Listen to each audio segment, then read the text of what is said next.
Hello friends, വളരെ സ്വാദിഷ്ടമായ കായ്പില്ലാത്തൊരു കയ്പ്പക്കച്ചാർ നമുക്ക് റെഡിയാക്കാം കേട്ടോ. അതിന് 2 വലിയ കയ്പ്പക്കായ എടുത്തിട്ട് ഞാൻ ചെറിയ പീസാക്കി അരിഞ്ഞിട്ടുണ്ട് കേട്ടോ. അപ്പോൾ നിങ്ങളിതെല്ലാവരും വീട്ടിൽ ട്രൈ ചെയ്ത് നോക്കണം. അതിന് ശേഷം അല്പം ഉപ്പും പിന്നെ ആവശ്യത്തിന് മഞ്ഞൾപ്പൊടി ഇട്ട് നന്നായി കൂട്ടി യോജിപ്പിച്ചു കേട്ടോ. എന്താ വെച്ചാൽ അതിൻ്റെ കനപ്പ് മാറാൻ വേണ്ടിയിട്ടാണ്. അതിന് ശേഷം നമ്മളത് കുറച്ച് നേരം വരുമ്പോൾ വെള്ളം വരും, അത് ഞെക്കി പിഴിഞ്ഞെടുത്ത് വേറെ പാത്രത്തിലേക്ക് മാറ്റി വെച്ചിട്ട് ഒരു പാൻ എടുത്തിട്ട് അല്പം വെളിച്ചെണ്ണ ഒഴിച്ച് കൊടുത്തിട്ട് ഇതൊന്ന് ജസ്റ്റ് ഒന്ന് ഫ്രൈ ചെയ്തെടുക്കാം കേട്ടോ. കനപ്പ് മാറാൻ വേണ്ടിയിട്ടാണ് ഇത് രണ്ടും ചെയ്യണത്.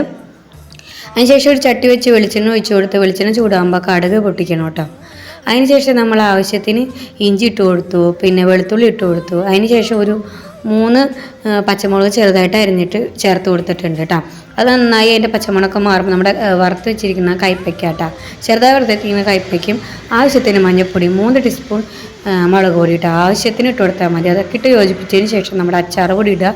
ഫൈനൽ ടച്ചിന് വേണ്ടി. അപ്പം അങ്ങനെ നമ്മുടെ കയ്പ്പക്ക അച്ചാർ റെഡിയായി. അടിപൊളി ടേസ്റ്റാണ്.